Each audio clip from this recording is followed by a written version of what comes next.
Hello dear students, welcome to this session of ICT virtual classroom. मेरा नाम है Rajesh Shamola, teacher physics ICT virtual classroom Dehradun से। And इस session में हम लोग डिस्कस करेंगे क्लास 11th की फिजिक्स को, और क्लास 11th की फिजिक्स से रिलेटेड इंपॉर्टेंट टॉपिक्स के ऊपर हम लोग बात करेंगे। पिछले क्लासेस में जो टॉपिक्स करे थे उनको ही करेंगे कंटिन्यू। चलते हैं स्मार्ट बोर्ड की स्क्रीन पर और समझते हैं आज के टॉपिक से रिलेटेड कुछ इंपॉर्टेंट एंड इंटरेस्टिंग बातों को। सो डियर स्टूडेंट्स, आज की क्लास में हम लोग जिस टॉपिक के ऊपर बात करने वाले हैं उसकी हेडिंग डाल दीजिए आप सभी। सदिश एवं अदिश राशियां।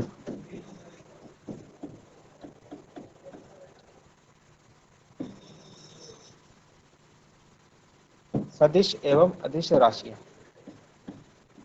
Vector and scalar quantities.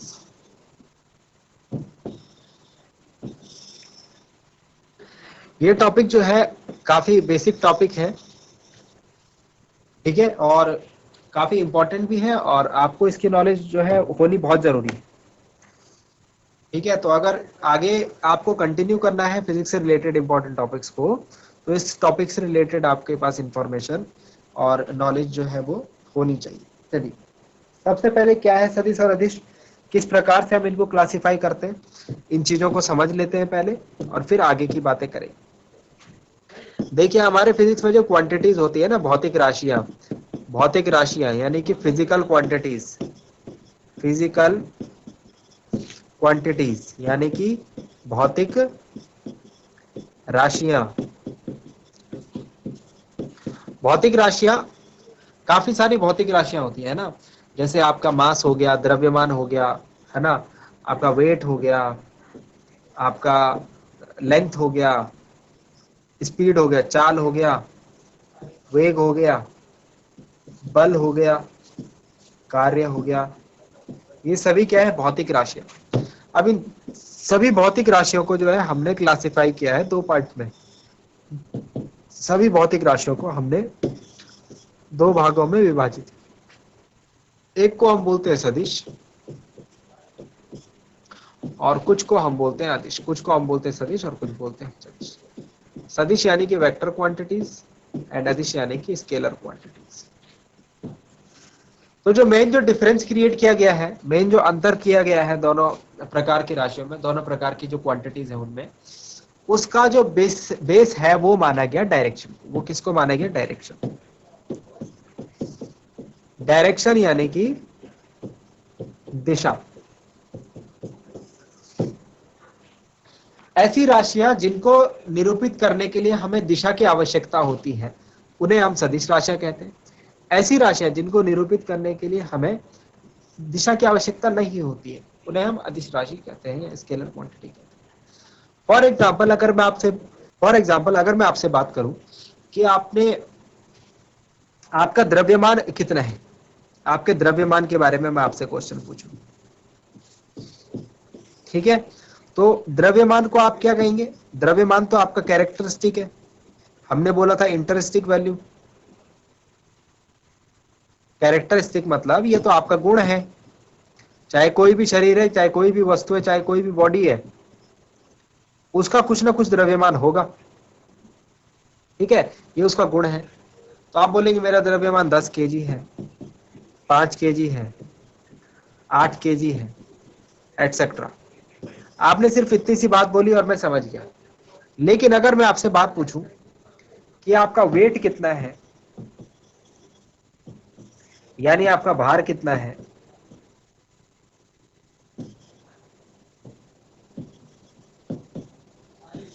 उसमें अगर आप 60 kg बोलेंगे आपका भार, तो मुझे उसके साथ एक चीज और समझनी है कि 60 kg आपका नीचे की तरफ, 60 kg कौन सी तरफ है, नीचे की तरफ। क्यों? क्योंकि भार भार वो बल होता है, अगर आपको भार की डेफिनेशन पता होगी, चलिए डेफिनेशन भी आपको थोड़ा 9th क्लास में आपने पढ़ा होगा, 9th स्टैंडर्ड में एनसीईआरटी में, कि वह कारक या फिर भार वो राशि है जो हमें या फिर वह बल कह सकते हैं, पृथ्वी के गुरुत्व के कारण नीचे की ओर लगता है। ठीक है, वो हो गया भार। बेसिकली भार क्या हो गया कि पृथ्वी हमको जिस बल से अपनी ओर खींच रही है वो है हमारा भार। तो पृथ्वी कहाँ की ओर खींच रही है? नीचे की तरफ खींच रही है, अपनी ओर खींच रही है। हम लोग ये पृथ्वी है, पृथ्वी के ऊपर तो हम खड़े हैं, अर्थ की कहाँ पर है? हम सरफेस पर खड़े हैं। तो अगर मैं बोलता हूँ मेरा भार 60 kg, मतलब 60 kg से पृथ्वी मुझे अपनी तरफ खींच रही है, अपने सेंटर की तरफ, अपने केंद्र की तरफ जो है पृथ्वी मुझे खींच रही है। अर्थ इज पुलिंग 60 किलोग्राम के फोर्स से, 60 किलोग्राम के बल से। आई बात समझ में? तो दोनों दोनों केसेस देखिए, एक बार मैंने आपको द्रव्यमान बताया, एक बार मैंने आपको भार बताया। द्रव्यमान बताते समय आपने मुझे सिर्फ इतना बताया कि द्रव्यमान जो है वो 5 किलोग्राम था और मेरा काम खत्म हो गया। बस इतनी सी बात मुझे जाननी थी। लेकिन जब वजन की बात आई या भार की बात आई, जब आई बात भार की यानी वेट की, तो आपने कहा 60 kg मेरा भार है, और इसके साथ एक चीज ये भी थी कि पृथ्वी आपको इस बल से नीचे की ओर खींच रही है। वैसे ध्यान देंगे कि बल जो आपका भार है उसको आप न्यूटन में बताएंगे, किलोग्राम में नहीं, क्योंकि ये बल है ना जिस बल से पृथ्वी मुझे नीचे की ओर खींच रही है। तो यहाँ पर जो है ये दिशा भी इंपॉर्टेंट है, भार वाले केस में दिशा यानी डायरेक्शन भी इंपॉर्टेंट है, जबकि इस द्रव्यमान में ऐसा दिशा का कोई काम नहीं। आप समझ में आया? एक और अंतर बताते हैं। जैसे बल है, कोई वस्तु है, इस पर अगर मैं बल इस दिशा में लगाऊंगा तो ये वस्तु इस दिशा में जाएगी, ऊपर लगाऊंगा तो यहीं पर रहेगी, क्योंकि अर्थ सपोज में ये बोलता पृथ्वी के ऊपर है। ठीक है, इधर से लगाऊंगा तो इस दिशा में जाएगी, है ना? तो मतलब अलग अलग दिशाओं से बल लगाने में ये वस्तु अलग अलग दिशाओं में जा रही है। मतलब कि जो बल है वो किस पर निर्भर कर रहा है? दिशा पर निर्भर कर रहा है। किस पर निर्भर कर रहा है? दिशा पर। दैट मीन्स कि जो बल है वो भी क्या है? एक सदिश राशि। अब मुझे लगता है आपको काफी कुछ जो है समझ में आ पाई होगी बात, कि कई बार जो हमारे पास राशियां हैं उनको निरूपित करने के लिए हमारे साथ साथ दिशा की भी आवश्यकता होती है, डायरेक्शन की भी रिक्वायरमेंट होती है। ऐसी क्वांटिटीज को हम लोग सदिश राशि बोलते हैं। चलिए, तो इसके बारे में कुछ लिख लेते हैं हम पहले, और फिर फटाफट से इनके बीच में कुछ अंतर हम लिखते हैं। तो सबसे पहले हेडिंग डालेंगे सदिश राशि।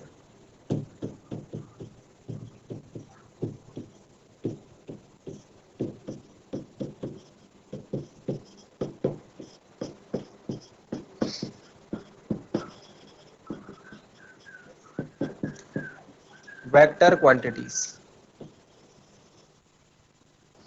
वेक्टर क्वांटिटीज के बारे में बात की जाए तो आप लिखेंगे वह राशि कॉमा जिसमें, वह राशि जिसमें परिमाण तथा दिशा दोनों होते हैं। वह राशि जिसमें परिमाण तथा दिशा दोनों होते हैं।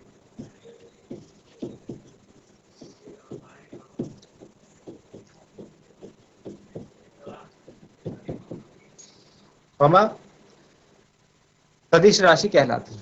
ठीक है, आगे हम इसमें एक बात और ऐड करेंगे, जब मैं आपको बताऊंगा तभी ऐड करेंगे। समांतर चतुर्भुज नियम जो है योग का, उसको फॉलो करता है। ठीक है, तो जब तक बताया नहीं तब तक हम उसको लिखेंगे नहीं।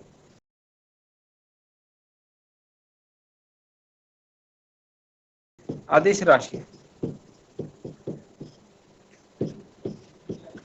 यानी कि स्केलर क्वांटिटीज।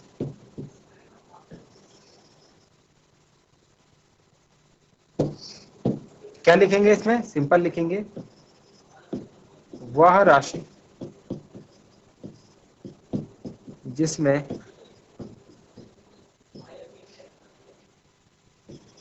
परिमाण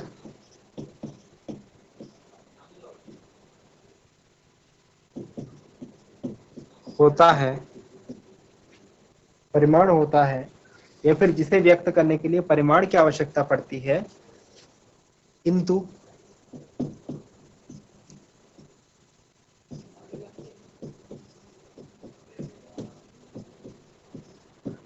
दिशा नहीं।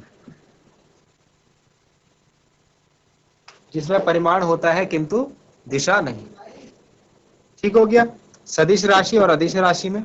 अब यहां पर एक नोट लिखेंगे, यहां पर एक नोट लिखा जाएगा नोट में आप लिखिए कौन कौन सी राशियां सदिश राशियां होती है, कौन कौन सी राशियां अदिश राशियां होती है, कुछ एग्जाम्पल लिखेंगे। तो सदिश राशियों, पहले अदिश राशियों में कुछ एग्जाम्पल। अदिश राशि में आप लिखेंगे दूरी, दूरी, द्रव्यमान, कार्य आदि,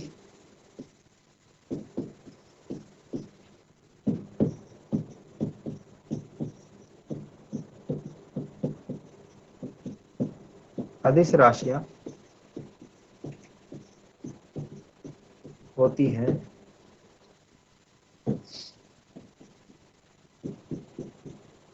नेक्स्ट पॉइंट में लिखेंगे विस्थापन, वेग, त्वरण, बल, और भी बहुत सारी है, आदि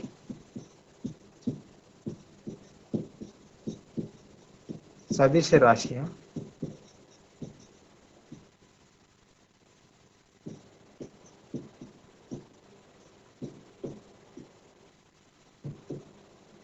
होती है। ठीक है ना। तो दूरी, द्रव्यमान, कार्य आदि अदिश राशियां होती है। विस्थापन, वेग, त्वरण, बल आदि सदिश राशियां होती है। इतनी बात समझ में आ गई। अदिश और सदिश समझ में आ गया। ठीक है। तो परिमाण और दिशा के बारे में बात करें तो परिमाण और दिशा को कैसे समझाएंगे, जैसे मैंने आपको वेट का एग्जांपल दिया था, वजन का एग्जांपल दिया था, ठीक है, वैसे हम लोग और भी खूब सारे एग्जांपल्स दे सकते हैं। एक और एग्जांपल आपको देने की कोशिश करता हूं, देखिए।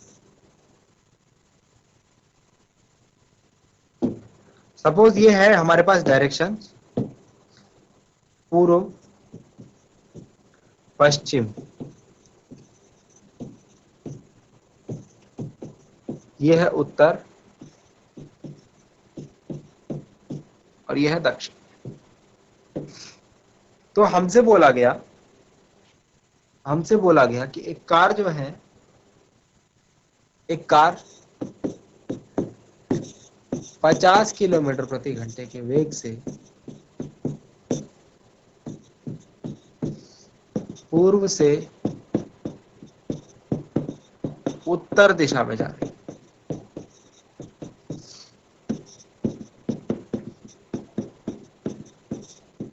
कहा जा रही है? पूर्व से उत्तर दिशा। तो मैं समझ पा रहा हूं कि 50 किलोमीटर पर आवर का उसका वेग है और वो ऐसे जा रही है, ऐसे ऊपर को, पूर्व से उत्तर दिशा ऐसे ऊपर की तरफ है ना, तो मतलब वो ऊपर की ओर जा रही है। समझ रहे हो? तो यहाँ पर मुझे वेग के साथ साथ सॉरी परिमाण के साथ साथ, परिमाण क्या था इसका, ये, इसके साथ साथ मुझे दिशा का भी पता लगा। तो यहाँ पर जो वेग हो गया, ये कैसी राशि हो गई? सदिश राशि। समझ में आई बात? आई होप समझ में आया होगा। ठीक है, एक और एग्जांपल लेते हैं, विस्थापन का एग्जांपल ले लेते हैं। विस्थापन में देखिए, सपोज एक काम कीजिए, यहाँ पर एक फिगर ड्रॉ करते हैं। सपोज एक बॉडी यहां से चलना शुरू करती है मूल बिंदु ओ से। ठीक है, बड़े ध्यान से समझ। यहां से वो 5 किलोमीटर सीधे पहले उत्तर दिशा में जाती है, फिर उसके बाद 8 किलोमीटर पूर्व दिशा में जाती है, फिर उसके बाद वो 5 किलोमीटर वापस पूर्व दिशा में जाती है एंड उसी रास्ते में कंटिन्यू करता है 5 किलोमीटर। ठीक है। तो यहां पर देखिए, यहां पर वस्तु की जो 2 पॉइंट्स हैं, हम लोग समझने की कोशिश कर रहे हैं। वस्तु की दूरी एवं विस्थापन।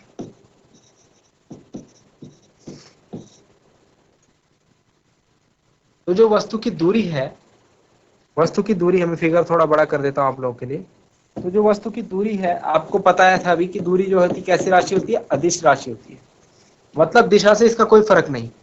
तो इसकी जो दूरी निकल के आएगी वो आएगी 5 + 8 + 5 + 5। ठीक है।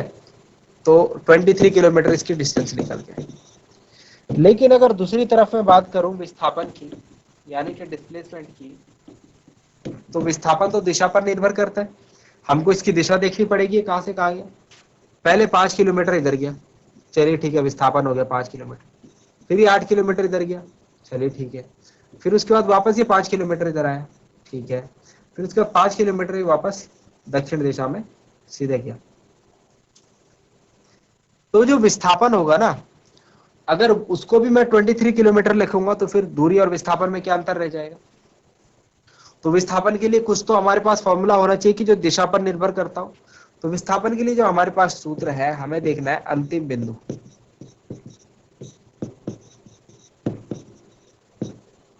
एवं प्रारंभिक बिंदु। ये दो बिंदु हमको ढूंढने हैं। ढूंढ सकते हैं आप। देखिए अंतिम बिंदु ये रहा, ये वाला, और प्रारंभिक बिंदु ये रहा। ठीक है, के बीच की दूरी, सिंपल। तो मुझे विस्थापन में क्या करना है, अंतिम बिंदु और प्रारंभिक बिंदु के बीच की दूरी। तो इनके बीच की दूरी भाई ये होगी। ठीक है, सपोज ए है, इसको मैं ए नाम दे देता हूं, तो ओ ए होगा। तो ये ओ ए दूरी मैं कैसे निकालूंगा, देखो मुझे यहाँ पर दिख रहा है एक समकोण त्रिभुज। एक कैसा त्रिभुज, समकोण त्रिभुज। ठीक है, ये 5 किलोमीटर, ये 8 किलोमीटर है। तो जो ओ ए निकालूंगा मैं, ओ ए का स्क्वायर बराबर 8 का स्क्वायर प्लस 5 का स्क्वायर। ओ ए का स्क्वायर बराबर 8 अठे 64 प्लस 5 पंजे 25। ओ ए का square is equal to 89। O A is equal to √89, इतना किलोमीटर। तो विस्थापन कितना आया, √89। तो ये आएगा अराउंड 9 से 10 के बीच में। किस किस के बीच में, 9 से 10 के बीच में इसका आंसर आने वाला। आई होप समझ पाए होंगे। तो दूरी एवं विस्थापन दोनों जो हैं, दोनों के दोनों अलग अलग प्रकार की राशि है। एक को दिखाने के लिए मुझे सिर्फ परिमाण चाहिए, लेकिन दूसरे को दिखाने के लिए परिमाण के साथ साथ दिशा की भी आवश्यकता पड़ेगी। ठीक हो गया। चलिए, तो हम लोग क्या करते हैं, यहाँ पर एक पॉइंट आप लोग नोट डाउन कीजिएगा। एक पॉइंट आप लोग नोट डाउन कीजिएगा कि जो दूरी होती है और जो विस्थापन होता है उसके बारे में क्या संबंध होता है, यहीं पर कर लीजिए नोट डाउन। सदिश के रूप में हम इसको ऐसे लिखते हैं, देखो सदिश के रूप में हम इसको कैसे लिखते हैं, नोट।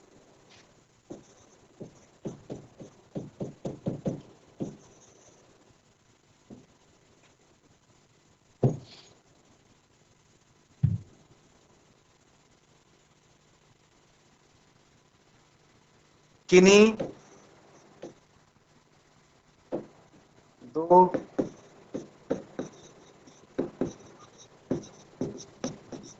बिंदुओं के बीच विस्थापन सदिश का परिमाण, किन्हीं दो बिंदुओं के बीच विस्थापन सदिश का परिमाण या तो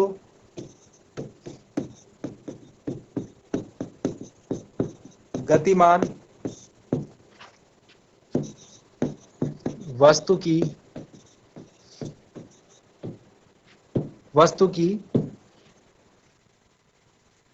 पथ लंबाई, ये जो पथ लंबाई है ना, इसका मतलब दूरी ही है एक तरीके से, दूरी के बराबर होता है या उससे कम।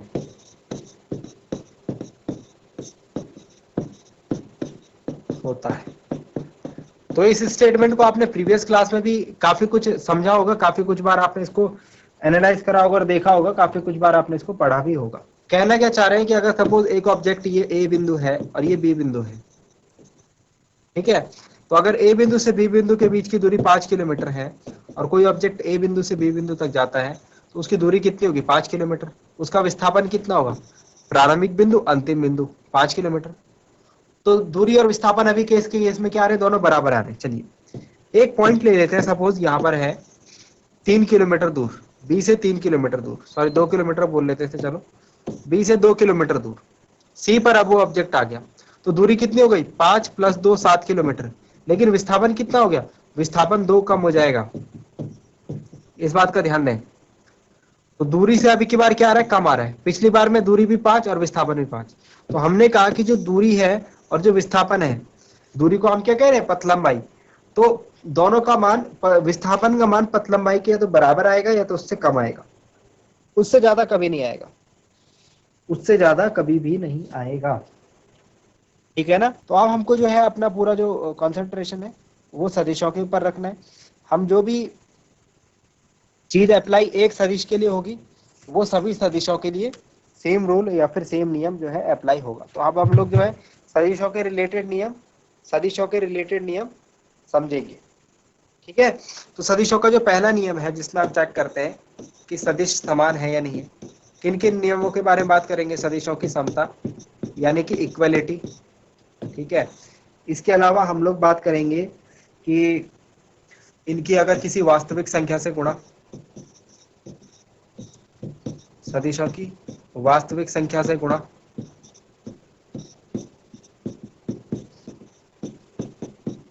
ठीक है।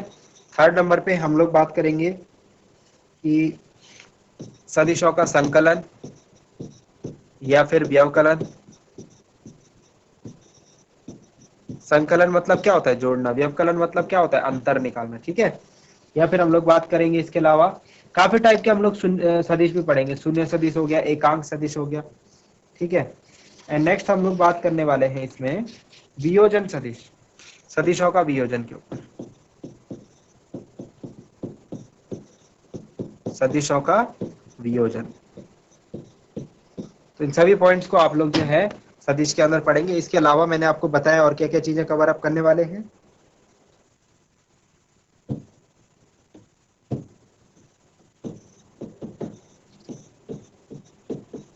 एकांक सदिश यानी कि यूनिट वेक्टर, शून्य सदिश यानी कि नल वेक्टर आदि। सो आई होप जो बातें आपको आज बताई गई बच्चों को समझ में आई होंगी, आपको इंटरेस्टिंग लगी होंगी और आपने आज की क्लास में कुछ नया जरूर सीखा होगा। अगली क्लास में मिलते हैं ऐसे एक नए और इंटरेस्टिंग टॉपिक के साथ। क्लास से जुड़ने के लिए आप सभी का बहुत बहुत धन्यवाद। Thank you very much and have a nice day.